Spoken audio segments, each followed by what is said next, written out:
Bueno, y ya de retorno en su programa favorito de esta hora, en un 2x1 Express.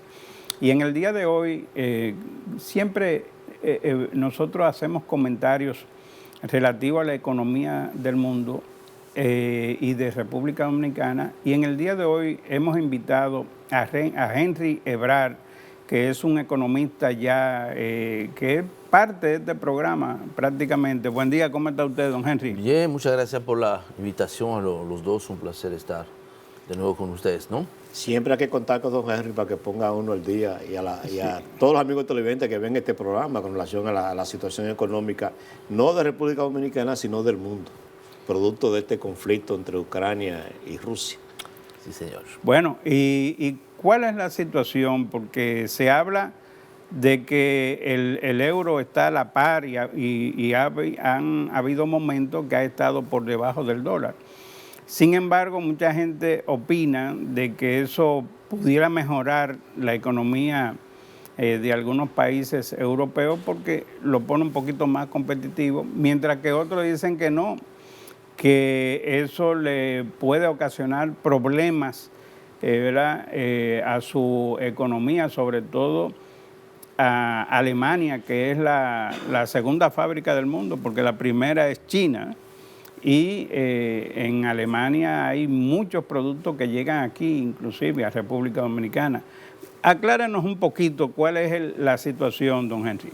Bueno, mira, lo cierto es que efectivamente no le habrá escapado de que ha habido una fuerte devaluación del euro frente al dólar y frente a las principales divisas.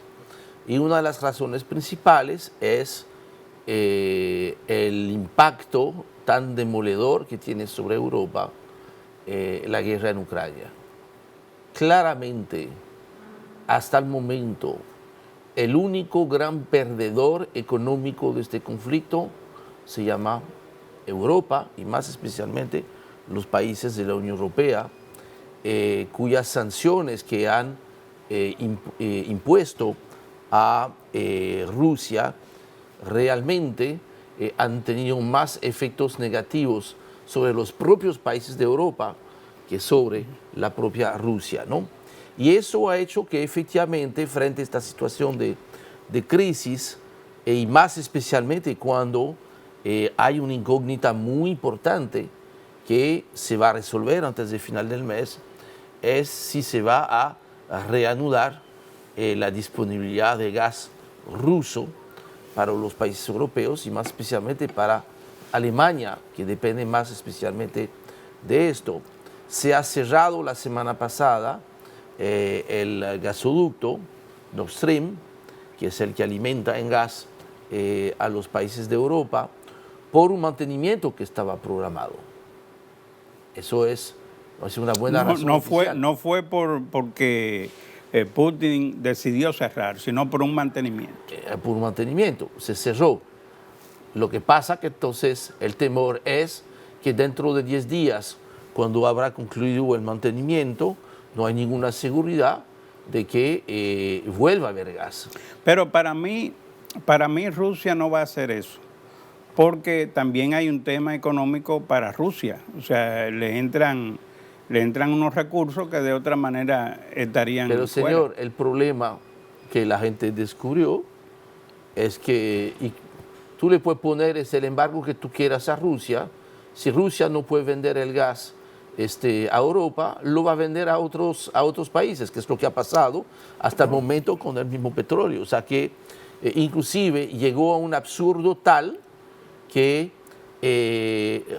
recordemos inclusive que hasta el momento la decisión de que no haya petróleo o gas, esto no fue una decisión tomada por Rusia, fue una decisión tomada, fue una sanción decidida por Europa, que ahora está tratando, frente a esta situación ahora muy apremiante para ellos, de poner como si realmente fue una decisión tomada por los rusos. La realidad es la siguiente: se descubrió la enorme vulnerabilidad de todo el sistema económico de la Unión Europea, que ahora va a depender probablemente de suministrarse con gas de otros países como Qatar o Algeria, en el caso de Francia y España, o de importaciones que vendrían de Estados Unidos, pero a un costo muy superior.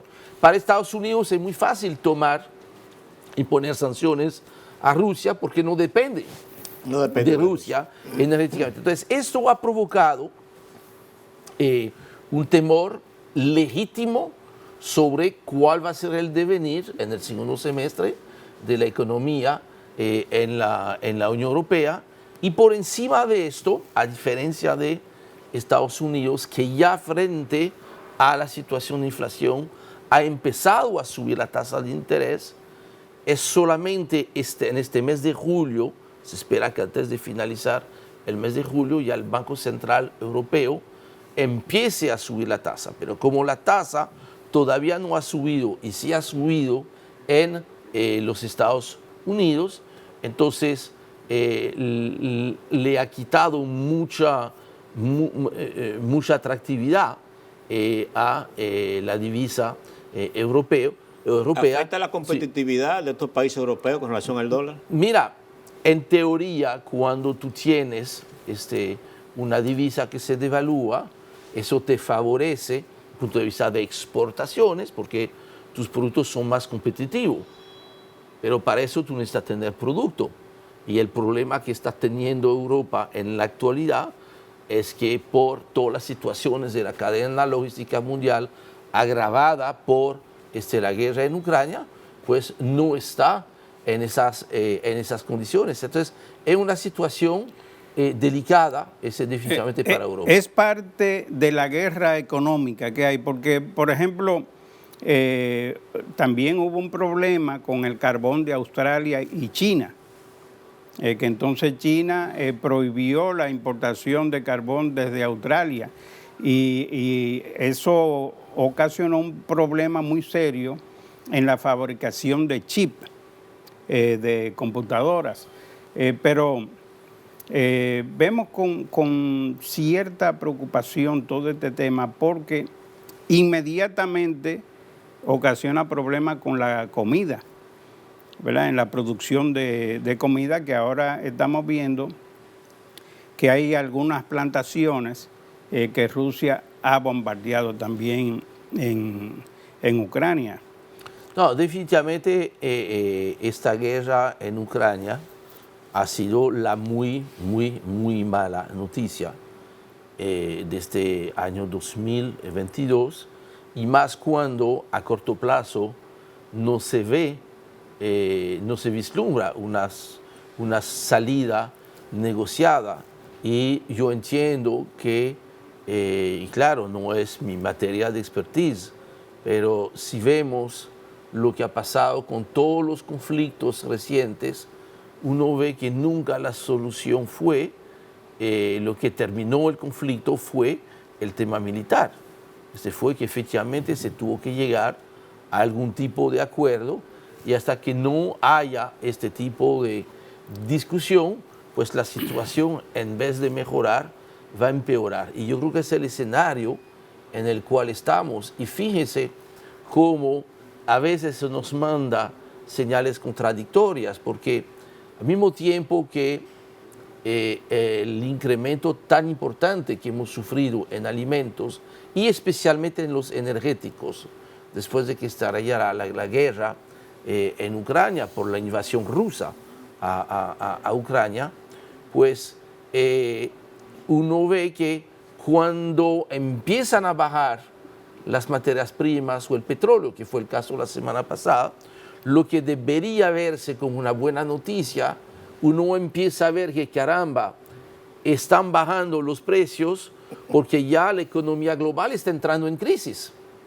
Y recuerden, señores... Y entonces, ¿por qué en las últimas semanas están bajando los precios y por qué usted dice que hay crisis? Porque precisamente la razón por la cual está bajando el precio del petróleo la semana pasada es porque la gente ya estaba interpretando de que el crecimiento económico se iba a derrumbar por todos esos problemas y que íbamos a entrar ya en un escenario de recesión a nivel global. Que recuerden que cuando en el 2008-2009, que fue el último episodio de enorme subida de los precios de los alimentos y de las materias primas energéticas. Recuerdan que el petróleo en el 2008 llegó a cotizarse en 147 dólares el barril. ¿Qué fue lo que resolvió esta crisis de precio alto? Bueno, otra crisis que fue el derrumbe de la economía mundial por la crisis de los subprime en los Estados Unidos. Entonces, no necesariamente una baja abrupta de los precios termina siendo tan buena noticia, porque si los precios están bajando, porque la economía global se está básicamente derrumbando, entonces eso tampoco es buena noticia, porque necesitamos que haya crecimiento económico mundial para que a la República Dominicana le siga yendo quizás un poquito mejor que otros países, por lo menos a nivel macro. Don Henry, la prensa norteamericana destaca hoy esta inflación que está afectando a los Estados Unidos. Se habla sin precedentes en los últimos 40 años y que esto va a seguir aumentando la tasa de interés. Entonces, hablando de esa parte, entonces, ¿cómo afecta esto, toda esta situación a nosotros aquí en la República Dominicana? Mira, ya la patrulla de la tasa de interés empezó, ya agarró a la gente. Ya aquí el problema de la subida de la tasa de interés se ve de varios modos.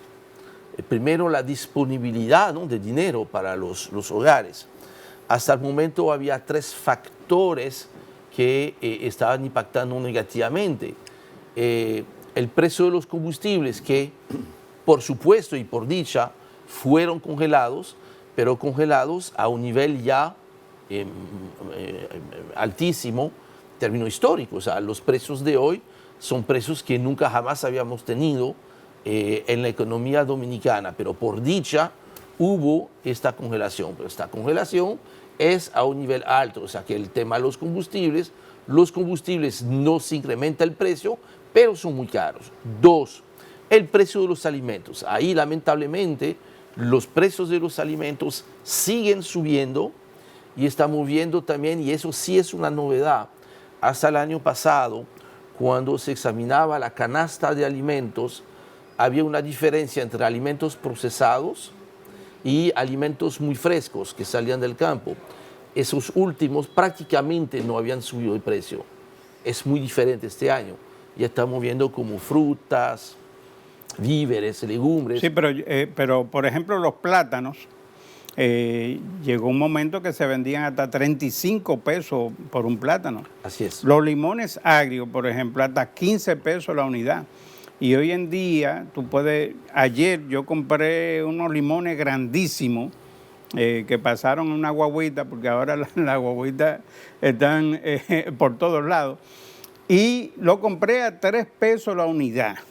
Sí, y plátanos tú puedes conseguir en el mercado a 18 pesos. Eso te muestra la importancia estratégica de seguir apoyando la producción agrícola, que es un punto fundamental para no solamente tener precios bajos, sino más importante, tener disponibilidad de producto.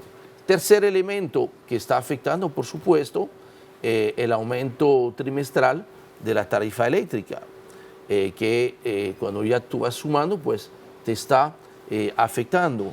Y finalmente, algo que la gente está empezando a recibir como impacto, y eso no va a ser el menor de los impactos, es que la gente que tiene un préstamo con el banco, con la financiera, ojalá, o con otras vías, lamentablemente, que sabemos que eso también es importante, pues mira, ya la cuota mensual puede haber subido 3,000, 4,000, 5,000, hasta 10,000 pesos.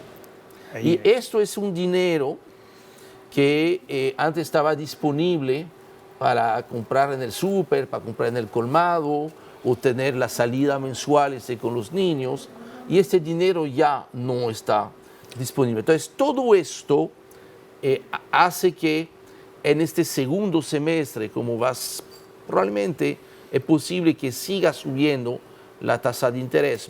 Eso está pasando con la constructora de apartamentos y viviendas. O sea, que hay un conflicto ahí ahora. Sin hablar efectivamente de este tema, que fíjese que el primer sector de actividad de la economía dominicana que ha recibido el golpe doble de la misma inflación y de las medidas correctas para tumbar la inflación, que es subir la tasa de interés, pero que tiene entonces un efecto en el sector, es el sector de la construcción. De acuerdo con los datos del Banco Central, si bien a mayo, primeros 5 meses del año, se muestra todavía un crecimiento de un 3.2%, sin embargo, cuando ustedes aíslan primer trimestre, que estaba creciendo casi un 7%, y ven el mes de abril que creció 0.9%, y el mes de mayo que cayó 2.4%, nos muestra que ya el sector de la construcción está siendo impactado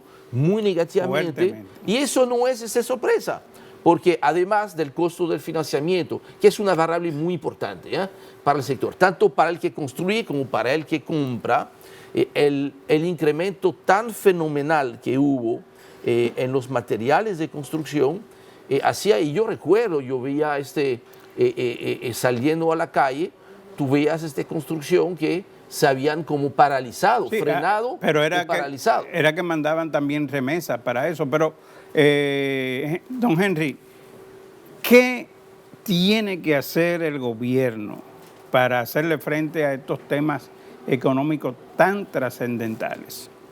Hasta el momento, más de lo que se ha venido haciendo. El tema de los subsidios es un tema interesante. En teoría, uno siempre tiene que ver con cierta sospecha el tema de los subsidios.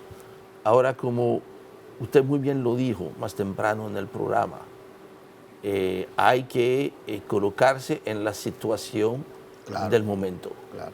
Señores, la crisis que está enfrentando el mundo, porque no es una crisis de la República Dominicana. Ahora, la República Dominicana es inquilina también del globo, ¿no?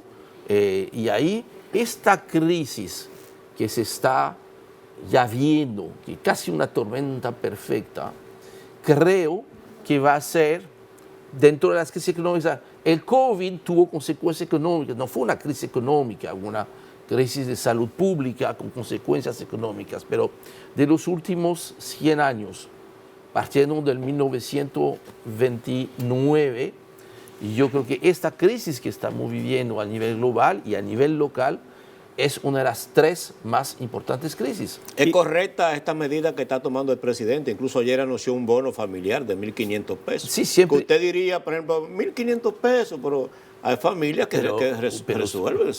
Pero ustedes lo vieron. O sea, la gente que lo recibe sabe lo que significa para ellos, por supuesto. Mira, hay gente que para ellos 1.500 pesos y la propina que dan en el restaurante, para ellos, ellos no tienen problema, ni pueden entender la situación que está viviendo la gente. Ahí yo creo que es importante, efectivamente, mira, siempre y cuando esta medida es bien focalizada y que realmente, mira, la gente que tiene que recibirlo lo está recibiendo y quien no debería recibirlo no lo reciba, eso yo creo que eso está muy bien, y yo creo que es una forma inteligente de redistribución. ¿Por qué digo esto? Porque sin duda alguna el crecimiento económico que muestra todavía la economía estaba creciendo más de un 5% en los primeros 5 meses del año, más la inflación ha hecho que las recaudaciones, los ingresos del Estado, tanto en la DGI como en aduanas, han estado muy por encima del presupuesto. Solamente del lado de la DGI, hasta mayo, había logrado recaudar en promedio 6.000 millones de pesos mensual por encima, no del año pasado, del presupuesto. Entonces, o sea que está válido el tema de la redistribución. Sí, porque de esos recursos. Porque fíjese, lo peor que puede pasar con un subsidio, que es la situación en muchos países de Centroamérica, es que si tú no tienes la fortaleza fiscal, si tú no tienes los ingresos para cubrirlos, entonces tú tienes que recurrir al déficit y al endeudamiento. Porque no hay dinero mágico, en algún momento se va a pagar. Gracias al hecho de que ha habido recaudaciones adicionales, Entonces, esas recaudaciones adicionales se están revirtiendo. Por eso yo he dicho, y lo voy a volver a repetir, que este subsidio yo no lo estoy viendo como un gasto, sino como una inversión en paz social. Y esa es una inversión que se está haciendo con los ITEVIS adicionales que nosotros estamos pagando cuando vamos al supermercado, cuando vamos al comercio en general, y creo que es una manera de redistribuir este dinero y hacer que llegue más directamente a las personas que lo pueden necesitar. Peña Gómez decía que la paz social y la democracia no tiene precio. Bueno, y yo creo que es por ese lado que va el presidente. Y tiene un costo. Y hay gente que me ha dicho, sí, pero es muy costoso el tema del subsidio. Usted tiene toda la razón. Ahora, prueben quitar todos esos subsidios para ver si no es más caro. Henry, muchísimas gracias. Ya se nos fue el tiempo. Gracias a Dios que nosotros tenemos un presidente que es economista y que de profesión, ¿verdad? Es economista y es un empresario y ha sabido manejar algunos temas económicos y tiene un equipo de economistas, ¿verdad?, a su alrededor en algunos ministerios y demás, y eso pues ayuda grandemente. Muchísimas gracias y quiero felicitarlo porque hablando de economista, en el día de ayer fue el Día del Economista, así que muchas felicidades, Henry. Gracias por estar con nosotros. Muchas gracias por la invitación y esperamos, pues, mira, hay que todavía prepararse para tener un segundo semestre complicado y probablemente un primer semestre de 2023 todavía un poco complicado. De mucha turbulencia. Porque dependemos mucho de lo que pasa en la economía de los Estados Unidos. Hemos hablado mucho de Europa, pero Estados Unidos va a empezar a tener un frenazo muy importante que va a afectar especialmente el 2023. Muchas gracias, Henry. Señores, en brevísimo, tendremos por aquí a Luis Méndez y los deportes con muchísimos jonrones que se dieron ayer. Adelante, director.